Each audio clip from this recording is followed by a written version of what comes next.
Hello and welcome to another episode of the Innings Break podcast. I am Og and we have with me the wonderful FootHill, and we are also joined by a very special guest, Mr. Romz. He has been on this podcast before for an episode last year, and he's back to share his insights and love for the game today. On the agenda today, we have the Pakistan versus South Africa series, what appeared to be two very close matches, but Pakistan came out on top eventually. Then we have the interesting West Indies chasing Bangladesh in the first test, and what a chase it was. That is something that will be remembered for a long time. Then we'll touch up about the England Sri Lanka series, although we discussed it in the last episode. But today we have FootHill and Roms, and I think there'd definitely be some great insights from them as well. And finally, we'll discuss the Australia pulling out of South Africa series and how it shapes the World Test Championship points table and qualification scenario. Okay, so how are you all guys? All good? I'm doing good. Thank you very much for having me. Yep, I'm doing fine as well, and it's great to have Roms join us again. Yeah, it's certainly great. And so let's jump straight into the discussion of the first test between Pakistan and South Africa. Just as a reminder to our listeners here, Pakistan played South Africa in Karachi in the last week of January. South Africa batted first and scored 220 and 245. Pakistan in reply scored 378 and in the fourth innings chased with 90 for 3, winning by 7 wickets. Pakistan's Fawad Alam was awarded the Player of the Match award. So maybe Roms, would you like to walk us through the match? Yeah, it has been a very entertaining series, especially the first match. I was really excited when I saw the pitch and how it was behaving on day one. I really liked they assisted it for the spinners in the pitch. But Yasir Shah, I couldn't do as good as I thought that he should have. Noman Ali was, of course, someone that we didn't expect to uh, shine so much, just like his forehead.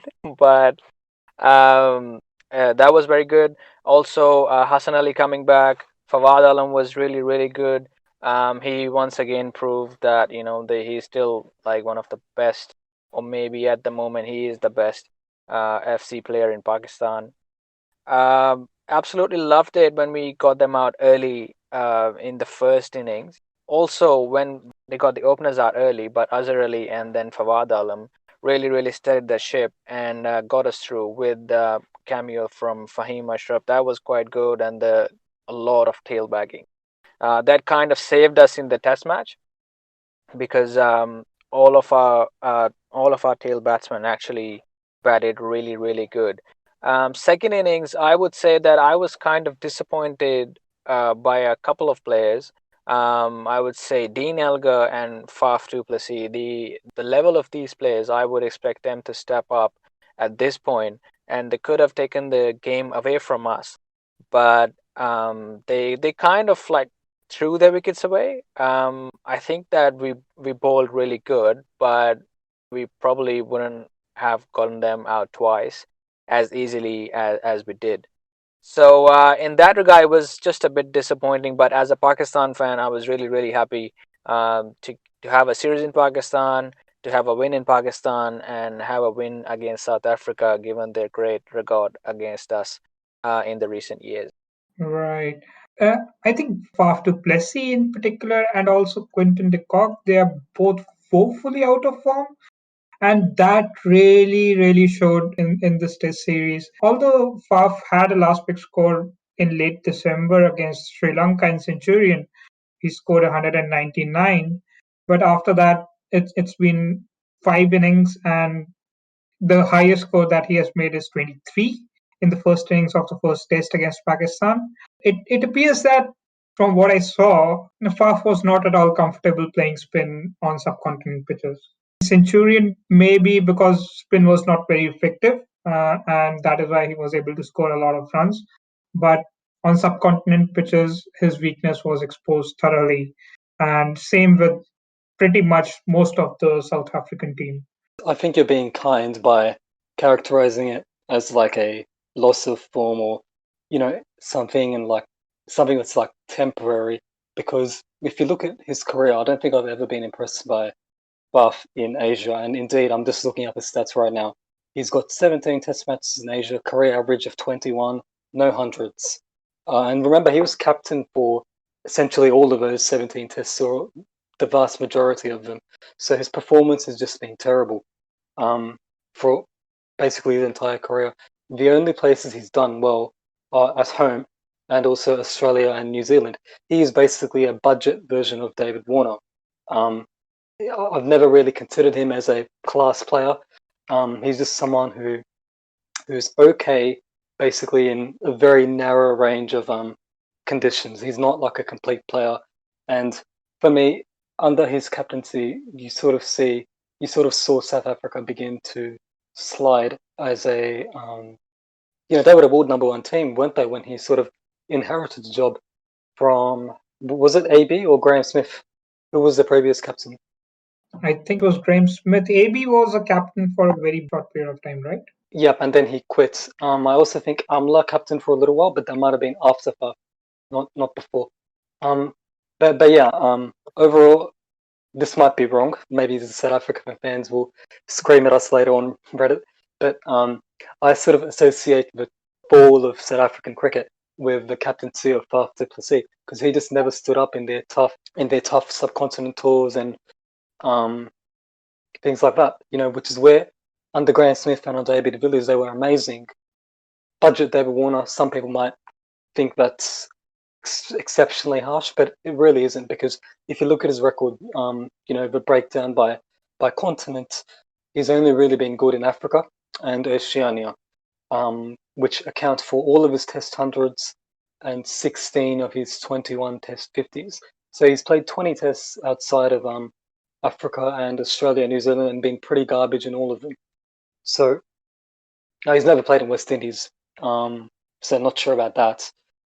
But yeah, I mean, I've just never really been too impressed with PAKvsSA as a batsman. I've always thought he's a bit like ordinary, gets a bit overrated sometimes. I'm not sure why. Is he better in short formats maybe? I think so, because he seems to be a good IPL player for CSK, so maybe people overlook the fact that he's been so poor in subcontinent conditions due to IPL performance or something like that. But for me, I've just never been impressed by Faf.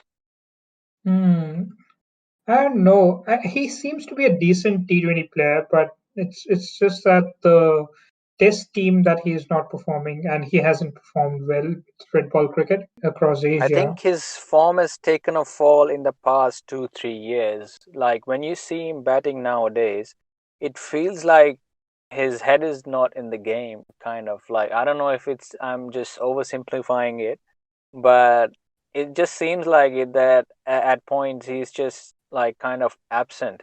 But when he's not, he produces a very good innings, like the one against Sri Lanka. But and similar with the LOIs as well, the limited over games as well. Like at points you'll see him that he's firm, he's really firm, but at other points he gets out like playing a really loose shot. So I agree with FootHill, but yeah, I would say it was a little bit harsh on Faf, calling him a budget David Warner. Can it be attributed in part, to the mess that is Cricket South Africa in? What do you think? No, Arg. I think you're being far too kind by sort of talking about cricket board issues or political issues or whatever else. The fact is that he's 36 years old, and as Romz was saying, if he's been having sort of problems with looking interested at the crease, looking present in the game for the last couple of years, it's probably far more likely something to do with his age than anything like political or like cricket board sort of mismanagement related. Just wanted to ask you guys a question. What do you guys think of Fawad Alam's stance? Like, I wanna hear a neutral's view on that. Like, what's that like? Is it kind of irritating, or do you guys find it Okay, I amusing? was What gonna do you guys come to think about Fawad that? Alam now, and you brought it up. That's great.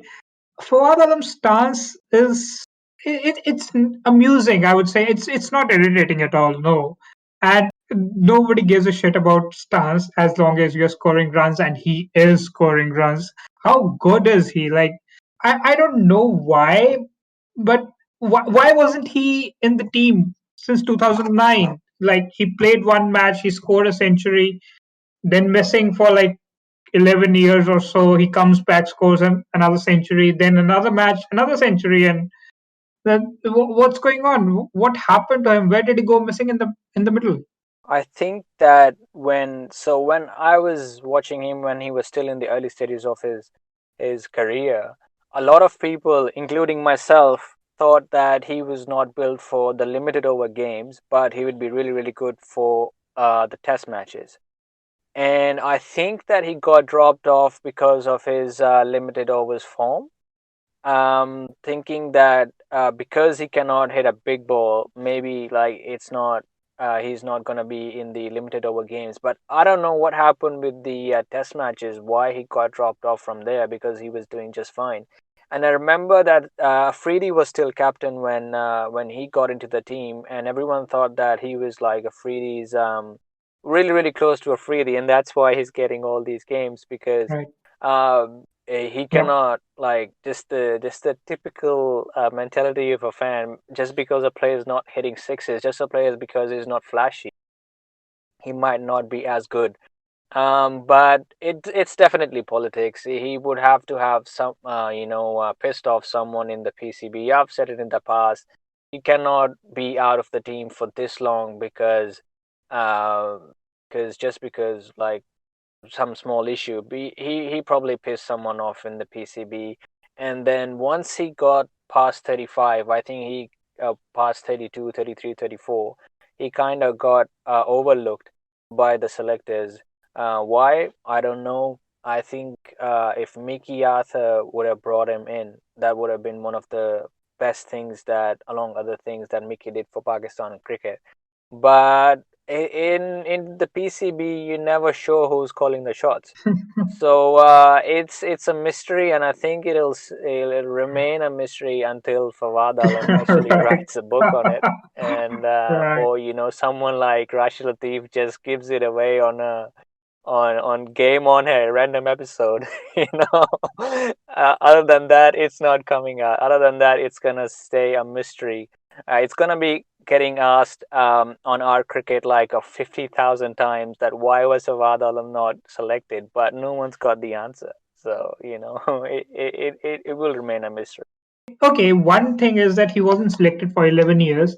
What got him back after 11 years? If it was political or he pissed someone off in PCB, I guess it's still the same kind of administration in PCB. So what brought him back?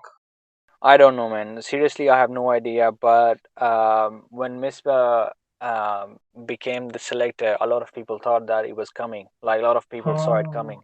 And when Misbah became the head coach and everything of the Pakistan Cricket Board, he thought that he was definitely coming back. But I think that they were just taking him to the tours, but they won't let him bat. I don't know what was going on there. They could have tried him in Australia. I'm not sure he would have been successful or not, but it was his removal was a mystery. His comeback was also a mystery. But they kind of like normalized his comeback because he was with the team for actually 2 tours, I think, if I'm not mistaken, before he got a chance to bat. So whatever it is, I think it's good for Pakistan cricket. Lovely to have a batsman in the Pakistan who can stay there for long periods of time. The Test match, and finally having a spine, middle order. Finally having a spine. It's really good to right. see that. Yeah, it's certainly good to see that they're finally doing good. Let's come to Babar Azam. Although he did not perform well in the first test, he had scores of 7 and 30. But in general, he has been pretty consistent across the three formats. There's always been talk about putting him into the Fab Four, replacing Joe Root with him, but then somebody comes in and says that okay, Fab Four was not a concept about the best four players and so on and so forth. But anyway, do you think he has reached the levels of the quote unquote Fab Four that we usually refer to? I do think that he is there. Um, with Barber, personally, I've never seen him as a comparison to the other four guys because they've been in the game longer than him and they're established players. So you have to give him time to see whether how he stands there after like maybe 8 or 9 years. But at until now, I think he's been quite good. Bar a few things. This test series, I would like to talk about a couple of things. One thing was that he keeps getting out after or right before a session ends. And secondly, his weakness against Keshav Maharaj or a left arm spinner. So I'm not sure if he's not focused straight away or is he losing focus right before the session is ending. Really needs to work on that because he's been getting too many good starts and then kind of like throwing them away. So he could have scored a double hundred by now and a couple of hundreds in the South Africa series. Full credit to Keshav Maharaj who got him out and who was looking at his front foot just falling into the line and getting him trapped for the LBW. I'm sure Yunus and Yusuf will be all over it. They'll figure something out. Barber had a very good series against Sri Lanka, and then before that he had a good series against Bangladesh as well. So I'm thinking that he's kind of losing. He's kind of like lost focus that he needs to bring back. But he definitely has the potential to get where the Fab Four are at the moment. Um, but personally, I've never seen him like as a Fab Four. Like it's kind of a discussion that I want to stay out of. Um, I just I just want him to grow as a player and then become the Mr. Dependable uh, in the team in all formats. Which is why I didn't really like when he got the captain for the two formats. How did he go in New Zealand? I thought I can't. I seem to have forgotten, but I think he did pretty well, didn't he?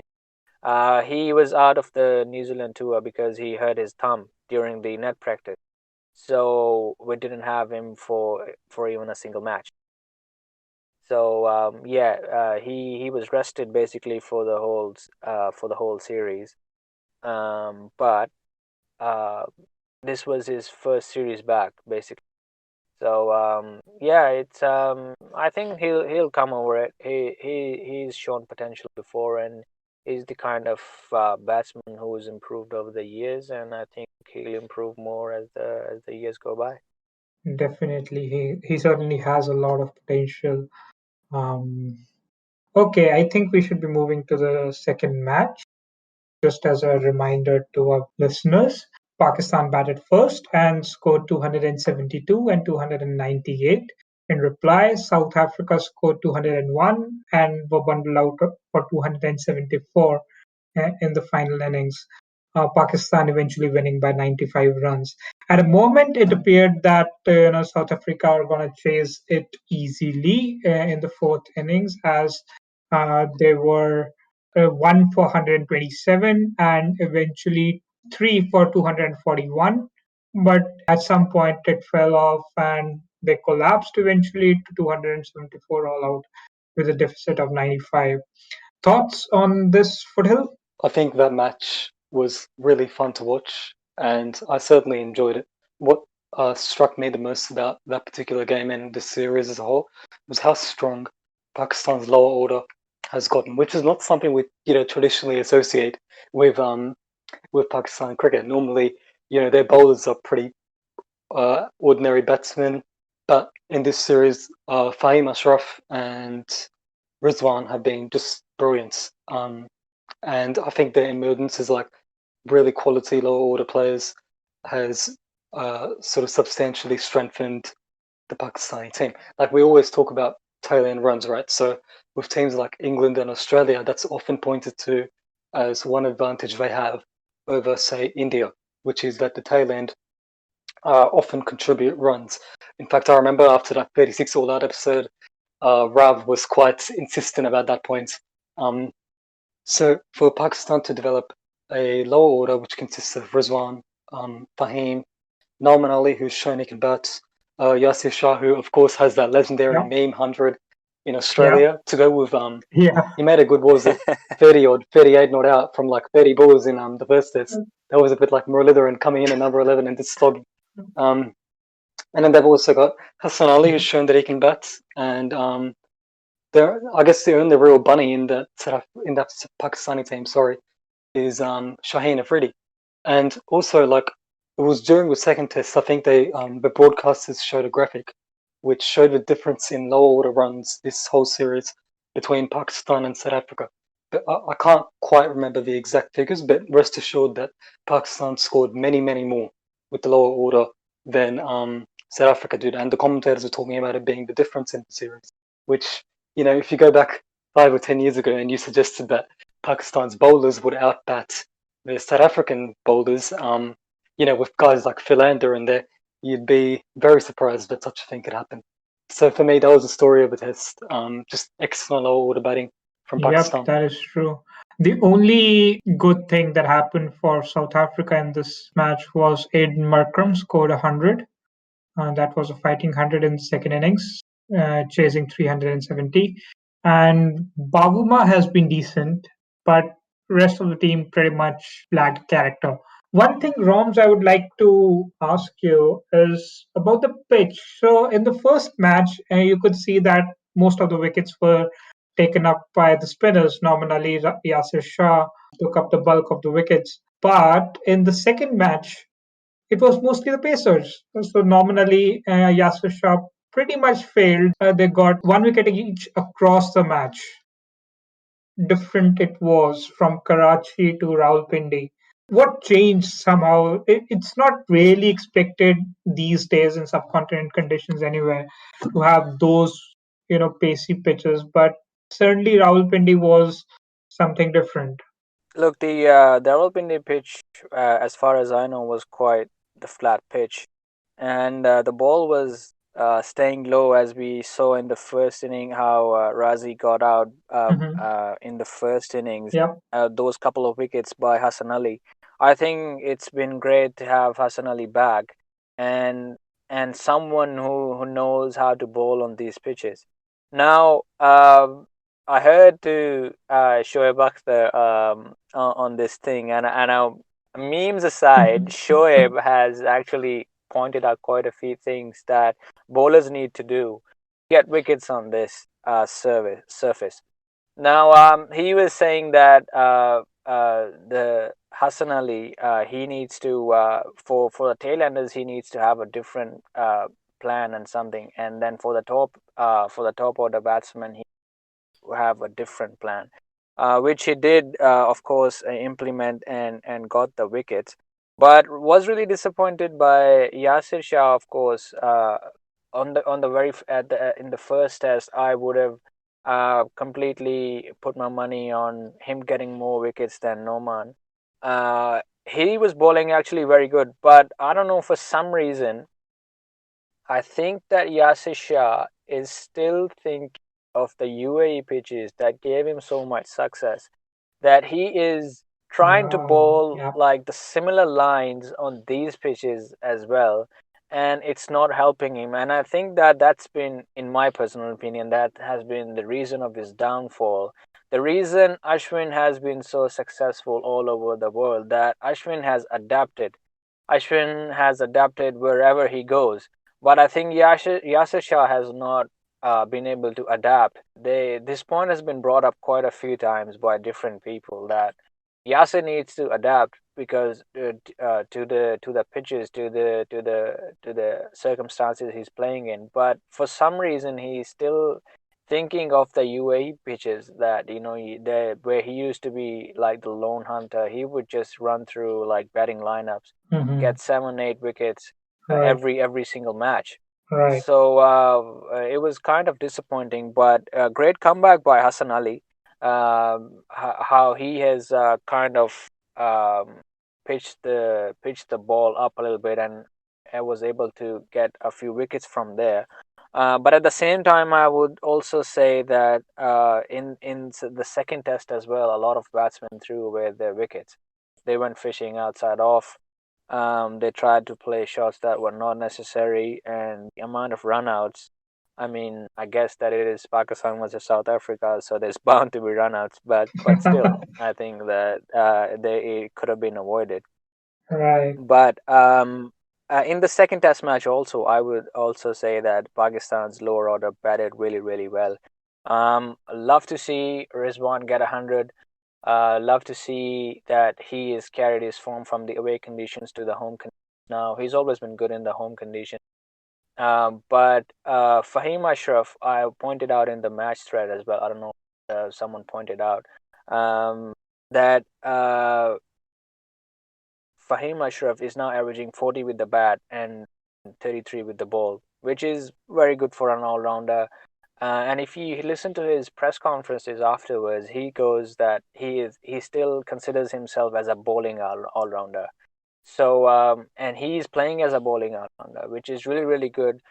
He gets you the breakthrough wicket.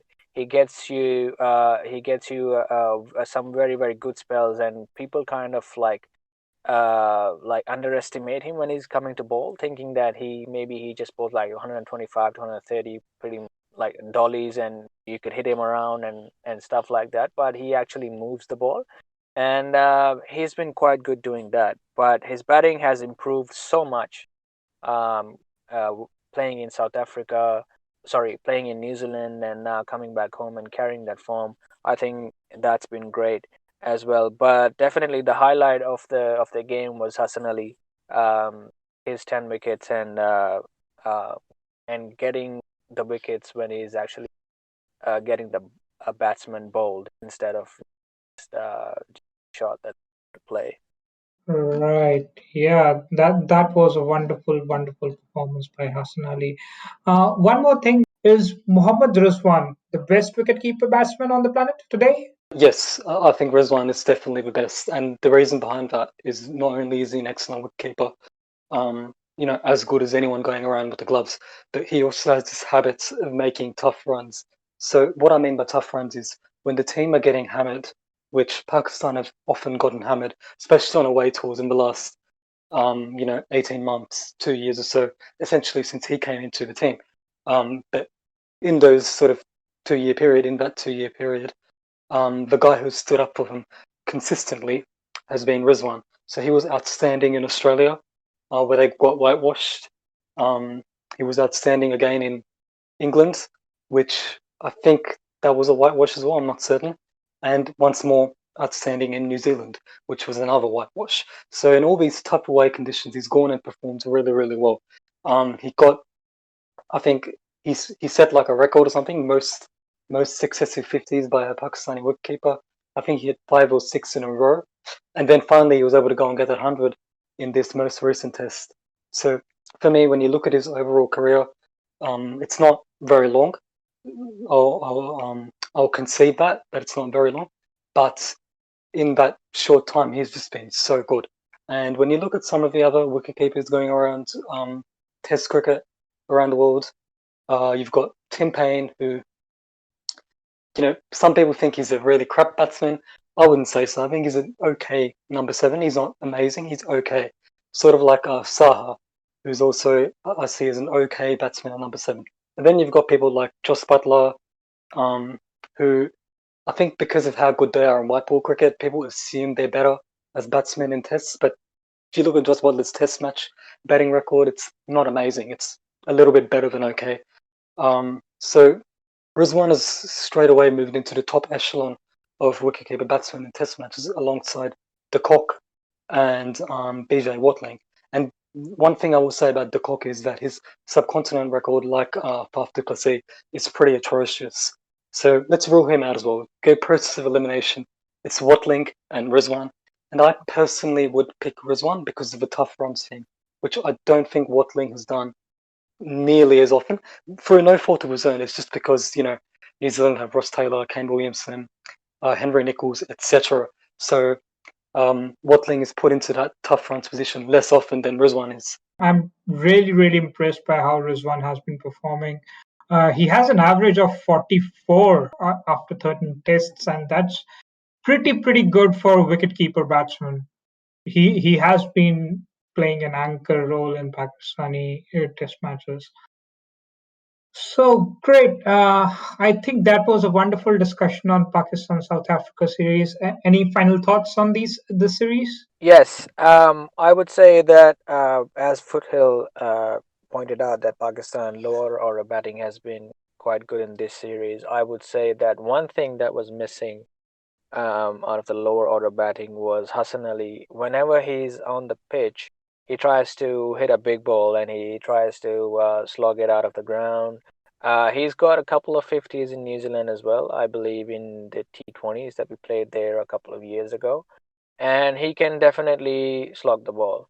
I think that he's been holding himself back um, in the series, and we could have gotten maybe not, if not more, maybe 20 more or 30 more here and there. That was the only thing that I thought that our lower order could do even better. Like, of course, it's not their job to do. It's not his job to do it. But when your openers are failing so miserably every single game, then someone. I mean, the batsmen have stepped up. But this is something that I personally have missed. Other than that, I think it was a great series, great entertaining series. I would say great twists as well as Pakistan and South Africa were playing, and definitely looked like that South Africa on the last day only needed 137 runs, and they still had 7 wickets in hand, and you would think that they would score the runs, but thanks to Hassan Ali, great series for him, great series for a Pakistan fan. Pakistan is like my second favorite team, or sometimes third favorite team. It's between them and West Indies for that honour, and we will speak about West Indies later on, of course. So yeah, just like Rom's, very satisfied to see them get one over South Africa. South Africa had been a bit of a bogey opposition for Pakistan as well over the last, well, since readmission basically. They've had a hard time beating them, whether that's at home or in South Africa. So a really good result for Pakistan, and I'm very happy for the team and its fans. That has been wonderful, and especially as cricket returns to Pakistan, the fans are able to watch it from their home. And it was also a proud moment for Alim Dar, who was officiating at home. Just because of coronavirus, home umpires were allowed in test matches. So yeah, it's good to see them getting back on track and good to see them performing again. Moving on to the first test between Bangladesh and West Indies that took place in the first week of Feb. Just as a reminder to the listeners, Bangladesh in first innings scored 430, batting first, and West Indies in reply scored a measly 259, conceding a big lead.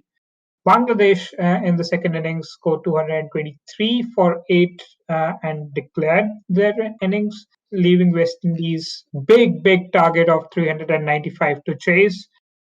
And of course, West Indies did it, losing just 7 wickets and completed the task. It was certainly unexpected, and the star of the show was Kyle Myers with his unbeaten 210 in the fourth innings. How difficult it is to score a double century, let alone a century in the fourth innings, especially in subcontinent conditions. And Kyle Myers did it and took his team home. He was on debut as well. You have a look at that little back. Yeah, that's true. He was on debut. Wonderful. Yeah, I mean that's just the story of the test, isn't it? That amazing double century by Kyle Myers. He had a lot of sixes as well. Some people were talking about him being, the next Chris Gale. I would be a little bit more cautious than that, because he's 28 years old and this is his debut, right? It's just one of those seismic fourth innings performances that we've seen in recent times, along with Kusal Pereira and Ben Stokes and Rishabh Pant recently, although he hasn't been able to get triple figures. It's just, it seems like the last couple of years has redefined what we think of as possible in fourth innings run chases, which is, I guess, sort of what we should discuss in regards to the context of this performance is how come all of a sudden, fourth innings run chases are not being as hard as they used to be. It's almost like one day cricket where, 15 years ago, 20 years ago, if the required run rate at any stage in the run chase went up above 6, that was it, GG. The chasing team was going to lose for sure. And then you started getting teams chasing 300 and even 400 plus totals, with regularity. So it seems to have filtered through to Test cricket as well. Certainly with the Ben Stokes and Kusal Perera and even the Kyle Mayers innings, we can see the influence of like T20 cricket with the number of sixes these guys are hitting on the way to sort of pulling off a run chase. Which if you go back to like Brian Lara's famous 153 or Sachin Tendulkar's 136, that was in a loss unfortunately for India fans. Sorry to remind you of that. Those sort of innings, great fourth innings performances back in the day, you didn't see so many like switch hits and reverse sweeps and charging down the wicket, launching Del Steyn over mid wicket, things like that that you see in T20 cricket seems to have filtered through now to Test cricket, and we're seeing how the short format is managing to enrich and change the dynamics of the traditional format, the longest format. Yeah, that's been interesting, and that has actually brought back interest in Test cricket amongst a lot of people who used to think Test cricket is boring and most matches ended in draw. Now, most matches do not end in draw and end up being really, really interesting. So, that definitely has been something that possibly T20 cricket has brought about, and yeah, it's good to see. Looking at Bangladesh in this Test match, the batting was not bad per se.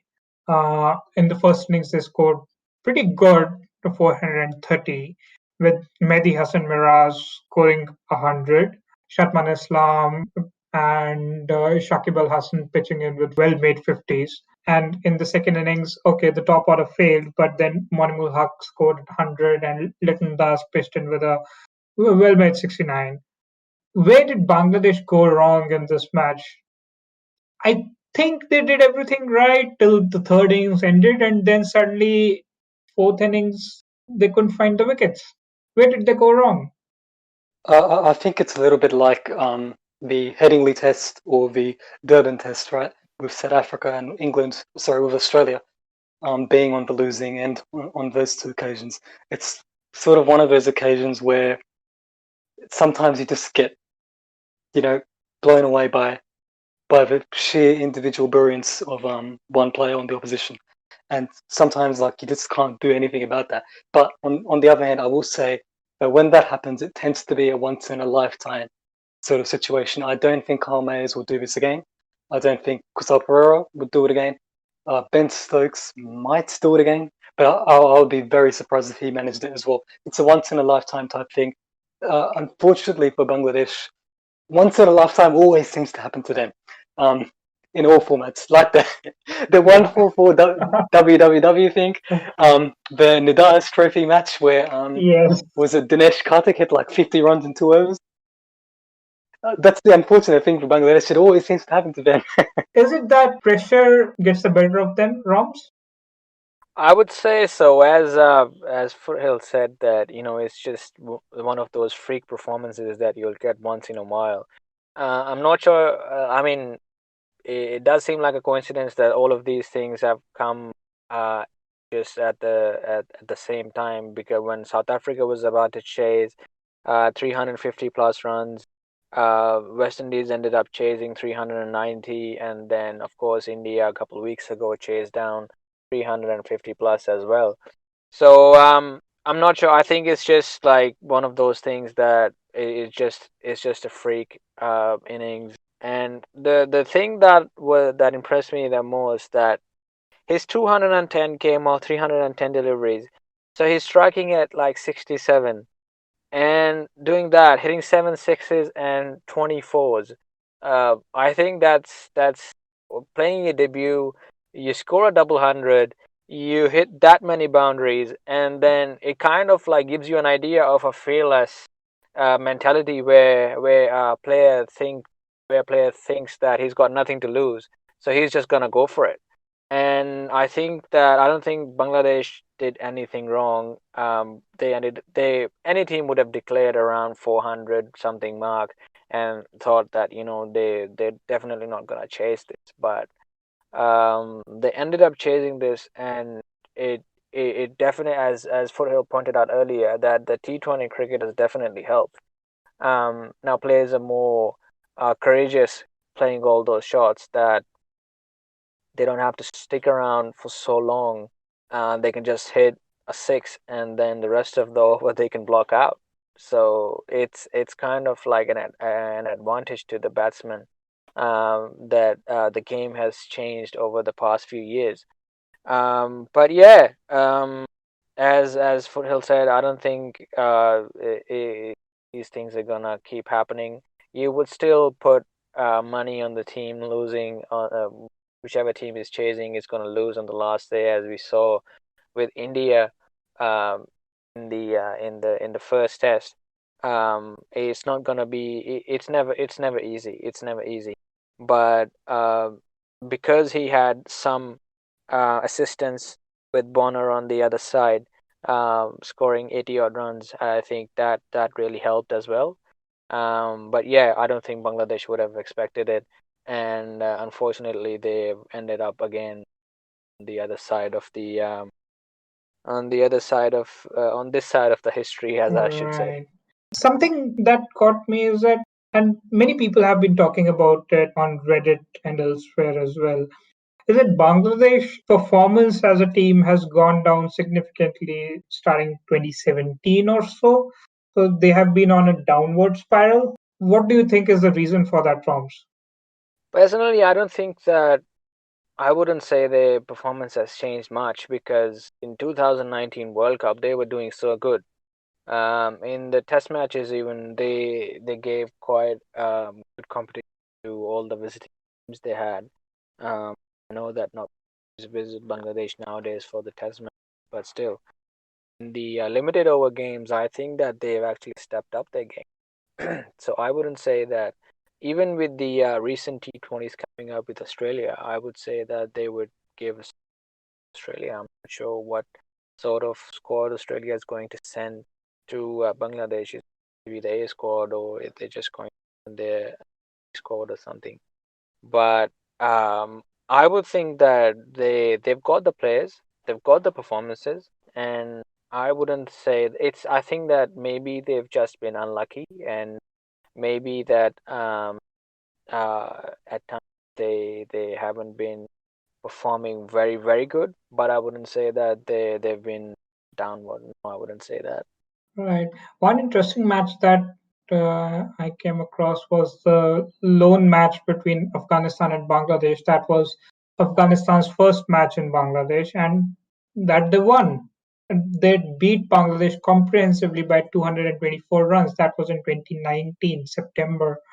So that is something that is often brought up in these discussions, that you know Afghanistan was able to beat Bangladesh at their home comprehensively, considering that they are a very very young team and this was their first test victory. I thought that things would have changed, but it's still lacking a lot in the test arena. Yeah, it's true to an extent that they're not getting good games with the better competitors. Australia, as always, is trying to get out of their commitments with Bangladesh and so on and so forth.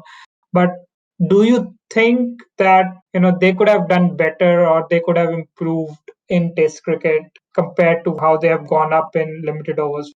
I think the problem they have in Test cricket is they've really struggled, I think, throughout their entire history to have an attack capable of taking 20 wickets consistently, even like at home matches. Forget about away, right?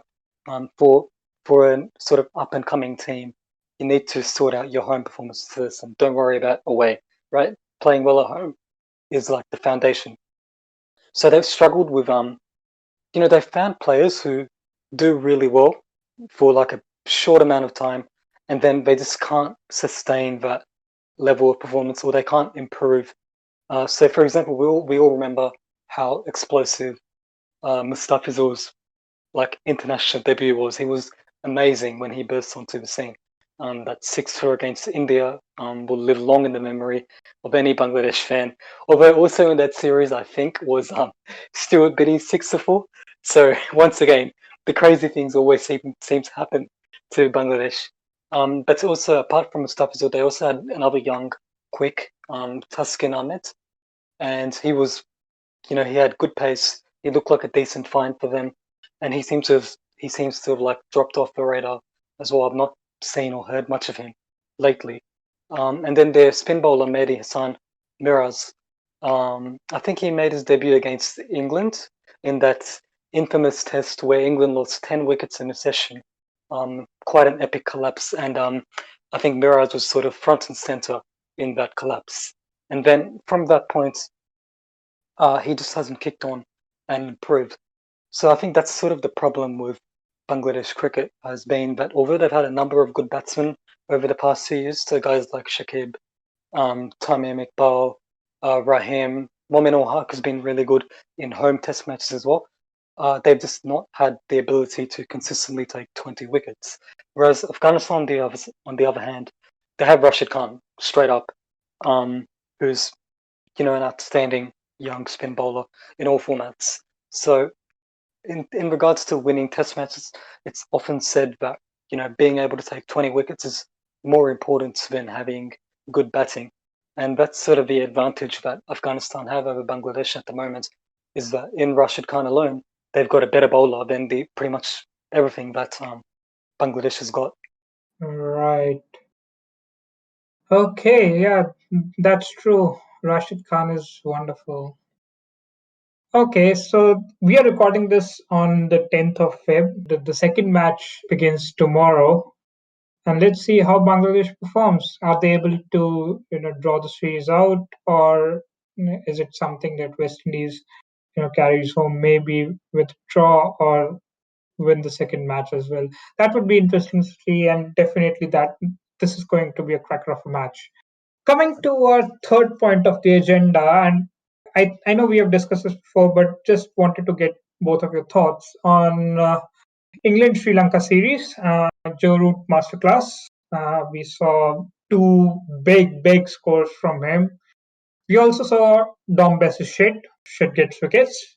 Where is Sri Lanka going? Everything appears to be going wrong for them. They're not doing well in limited overs cricket. They're not doing well in Test cricket. They're not able to hold the fort even at home. They're crumbling like a house of cards. So what's going on? FootHill, maybe can you elucidate? Yes, unfortunately I can. Quite a horrible series from my perspective. Watching Joe Root bat was maddening because he was so good, right, with the sweep shot as well. It was like bloody Brian Lara against Muralitharan, but we still won that series. That was the thing. For those of you who are probably too young to remember, there was a famous series back in 2001 where Brian Lara scored over 600 runs in a 3-test match series, but Sri Lanka still won. It was like watching that series again, except we had Joe Root instead of Brian Lara making the big hundreds, and there was no ability by Sri Lanka to come back or to sort of absorb those really good performances.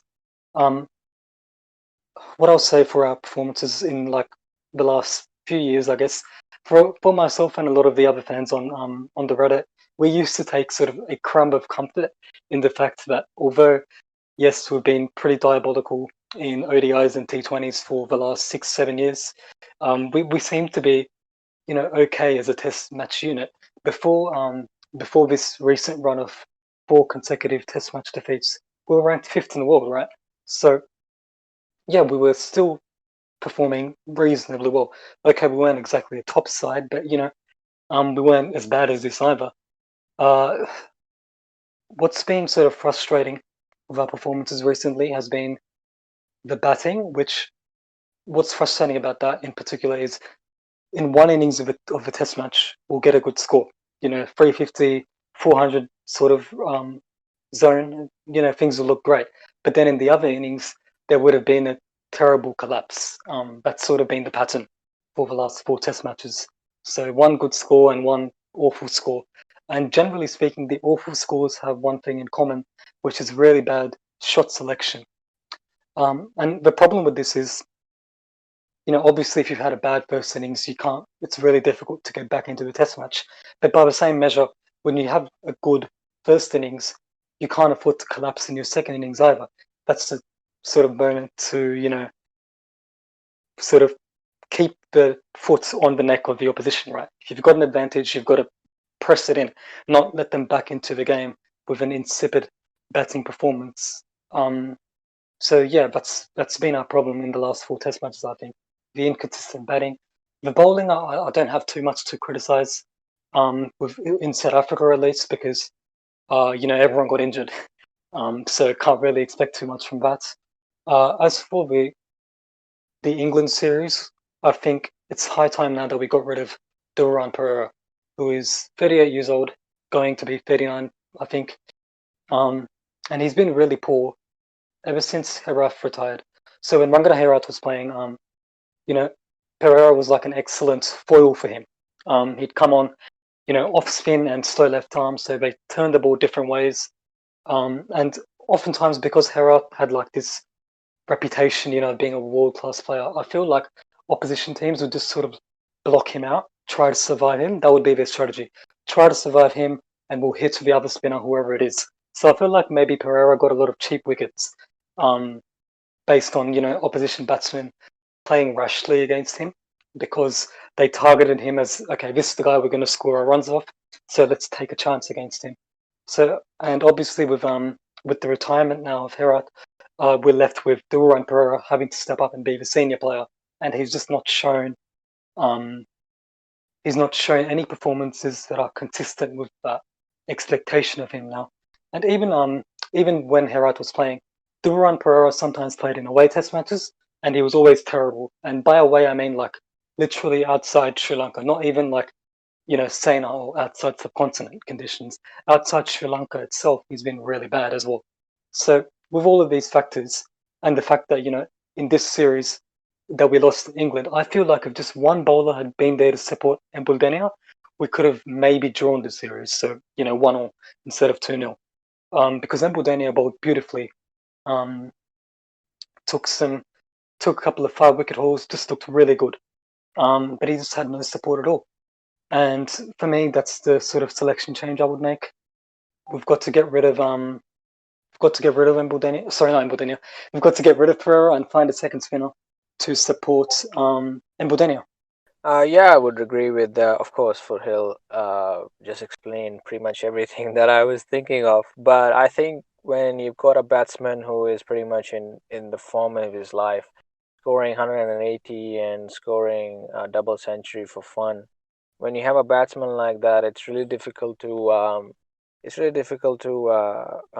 get a hold of the whatever batting opposition you're against. But I think that another point that FootHill raised was how Sri Lanka seemed to do very good in one innings, but the other innings they do quite fine. I feel that Pakistan is the same in most away tours, where they bat themselves into a position where they have to bat really really well to get out of it. But when they try to get out of it, it's not enough. Like you dug yourself a big hole, and to get out of it you have to score like maybe 450 or 500 in the other innings. But of course it's not possible always in the away conditions. I feel like Sri Lanka has been doing that in their home test. And I really enjoyed Embledenia. I'll be honest, I had not heard his name before the series, but this series really put him up there. And as I was following the matches, I realized that there's not much support for him. Like I think in the first match there was some support from Dilruwan Pereira, but in the second one he was just by himself. He was, I don't know, bowling like uh 20 or 15 more overs than everyone else. So I think that they still got the batting. Angelo Matthews scored a century, and I think Dick Villa also performed in one inning. So it's not like the batsmen have forgotten to bat. It's just that they keep doing it, and the level of consistency of Sri Lanka used to be very good, at least for their home series, but that's been on a decline. And of course, giving all the credit to Joe Root, he's been so good. He scored a double century in the first match and then 180 in the second one. When you got a batsman who just stays out there and bats for days while your batsman just got out in, like, I don't know, 2.5 sessions, it's really, really disappointing and puts you on the back foot. So it was a really entertaining series. I was expecting Sri Lanka to win one match actually, but in the end, Joe Root was very, very good, and Tenure was the only guy, the only bowler from Sri Lanka. If he had some support, then they might have actually drawn or even won the second match. So, Roms, I wanted to ask you about what your thoughts were on Mickey Arthur's tenure as Pakistan coach, because of course now he's Sri Lanka's coach. And just to introduce to our listeners this topic, what I noticed as an outsider during Mickey Arthur's sort of career or his stint at Pakistan was that the one day and T20 sides got a lot better. Of course, they won the Champions Trophy. They had a strong performance at the World Cup after a really ordinary start. And the other thing, like again, it probably affected white ball cricket more, was that the fitness and the fielding standards of the Pakistan side under Mickey Arthur really improved. So those have been problems for Sri Lanka for some time now, namely white ball cricket, fielding, and especially fitness. So when he got the job for Sri Lanka cricket, I was excited. I was like, okay, finally we've got someone who's going to whip all those fat fucks into shape and get us back to being back in the day, we used to be one of the best fielding sides going around, and I wanted that to come back. But what I didn't expect was that Test match performances would slump so badly. And I think, correct me if I'm wrong. The same sort of thing happened with Pakistan, right? Under Mickey Arthur, the Test match performances got a lot worse. So basically, I just wanted to get your thoughts on how you think Mickey did for Pakistan, especially in Test cricket, and what do you think Sri Lanka fans can expect to see, over the next year or two from Mickey Arthur? I think for myself, Mickey Arthur's stay as the Pakistan coach has been an absolute enigma, just like the team itself. Um, of course, our limited over game got a little bit better. I mean, I wouldn't say it got really, really, it really improved significantly, but it always happens with Pakistan. Whenever they are really, really down, they will put up a performance that you think that this is the best team who could pretty much beat anyone, and then they'll like collapse or they'll just lose a game really, really bad. Give you the example of the Cricket World Cup. Now, going into the first match, we had such a bad first match that it just ruined our whole tournament. Like one bad match, it just ruined the whole. We did so bad in that one match that it costed us the tournament basically. Um, West Indies, and also when the West Indies versus New Zealand game happened, I thought that maybe we still got a chance, but we did not we did not end up in the final four. With the test matches, I would say that a lot of other things affected Pakistan. Obviously, Misbah and Yunus leaving the team, that just left a huge hole in the team as well, because these guys have been the spine of the team for a long time.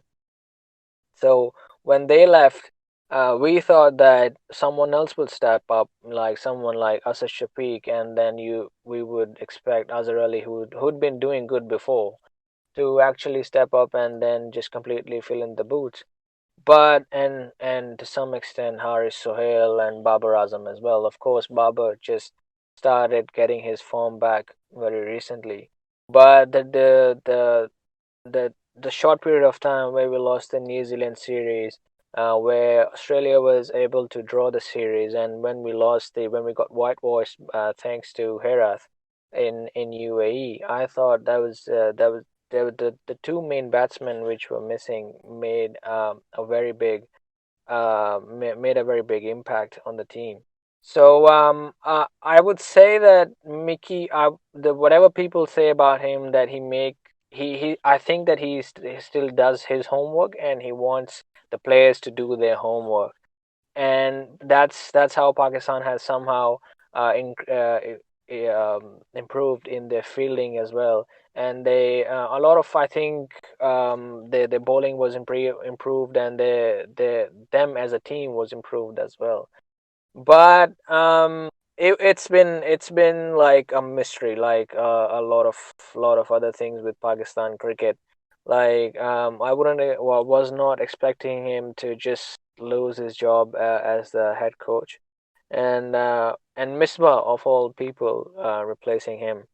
But I think that it's a very good thing that he's with Sri Lanka now, and I think he's got the ability, as you said, to get these guys into shape and improve the team overall. So I'm looking forward for Mickey to actually, do his thing, and see in a couple of years where Sri Lanka stands.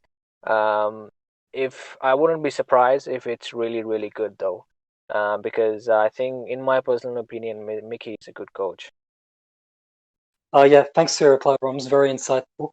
So, I guess maybe it's a bit harsh to judge him after just basically 4 Test matches, but obviously, as Sri Lanka fans, we are very worried about what's happening with our team, and for us, like the only like obvious change between now and say 12 months ago is the fact that the coach has changed, and all of a sudden all the batsmen are getting out, playing T20 shots, reverse sweeps, and things like that. So we do worry about the coaching, but yeah, I mean, obviously Mickey Arthur is a guy with a good reputation, and he's done good things with a number of teams. So hopefully, as he did for Pakistan, he can eventually end up doing a good job for us as well.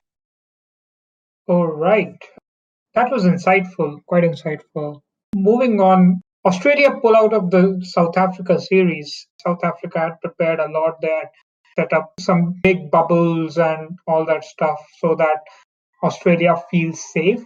The government in Australia recommended them not to go, and then I think that was the case. And then eventually, the Cricket Australia decided that they're going to postpone the series.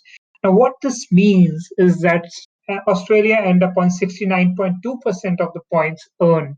That's just shy of New Zealand at 70%, who in fact qualify for the World Test Championship final at Lords in June. Australia, on the other hand, just miss out by 4 points. Those are the very 4 points that they lost in Melbourne against India due to slow over rates. They would have qualified just because they had won more matches compared to New Zealand in the World Test Championship cycle, and that was the first tie-break criteria. So this changes a lot of things. Now, Australia are really, really hoping for the India-England series to be as close as possible so that they can qualify. So they need something like 2-2 or something. India would still be looking at something like 2-1 at the very least to qualify. England chances are pretty remote, but considering their performance in the first match, anything can happen. But still, they need to defeat India in at least 3 matches or something. So, what do you feel about the decision Cricket Australia took and cancelling the series? Look, you could look at this in two ways. One is that Australia, whatever Cricket Australia is saying, that they're worried about the bubbles, and because England left mid tour, they are now then they don't want to go there and actually want to go through something like that. Or maybe their players have been bubbled for so long that they just said that we just postpone. Second way of looking at it is that they thought that when, if they just get to the World Test Championship final without going. They'll just take they'll just take a seat and see if England actually ends up uh, defeating India and somehow Australia getting there. So I'm not quite really sure why they did that, but you could just see it at 2 points. One, that they actually didn't want to go through the whole bubble thing. Their players have been bubbled for too long, and they just want to give them rest. Secondly, is just that they thought, well, we can also qualify by just sitting at home, so we're just gonna postpone it. So yeah, it would have been really interesting to see how Australia performed in South Africa, um, because it's always an interesting series. David Warner would have definitely come back in form, given his history with South Africa. But yeah, it's a loss for the fans, and of course the Cricket South Africa, because they're losing money on it. And when the whole concept of big three, I think when you're one of the big three, you can just afford to say okay, we just go. And then teams like South Africa or Pakistan, whenever they are in such a they would have to go through, have an option. For example, um okay, I think that wouldn't be terrible when Bangladesh said that they're not play the second test. It's still kind of postponed, but that's a different thing. That's not the same thing. But yeah, it's something that that could have gone ahead, but see, cricket decided against it.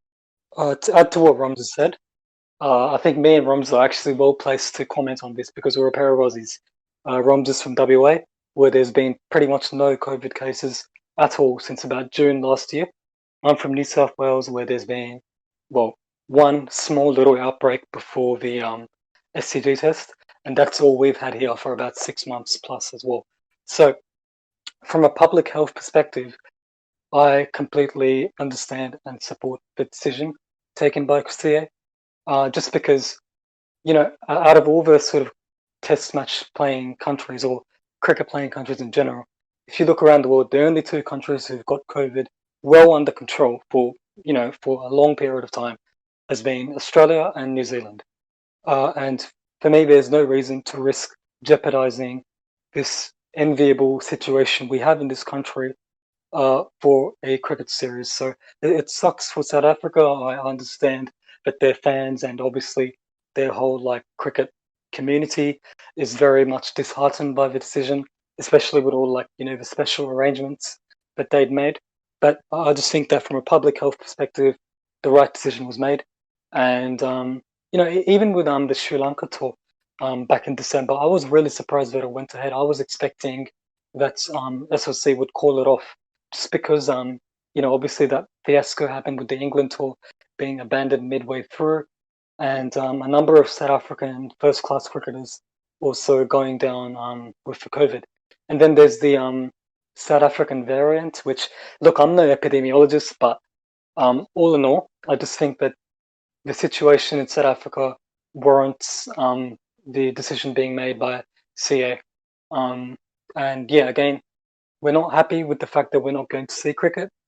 Even as Aussies, we would have liked to have seen somehow, maybe on neutral ground, UAE, or even in Australia, somehow if that series had been played. That would have been great, but unfortunately, it had to be in South Africa, and we can't go to South Africa right now. Okay, fair enough. I think that's a fair assessment. Health comes first before anything else. That was a wonderful episode, I think. We had a very, very insightful discussion. Thanks to Roms for joining us and sharing your insights. Thanks to FootHill again for always being the wonderful, insightful person that you are.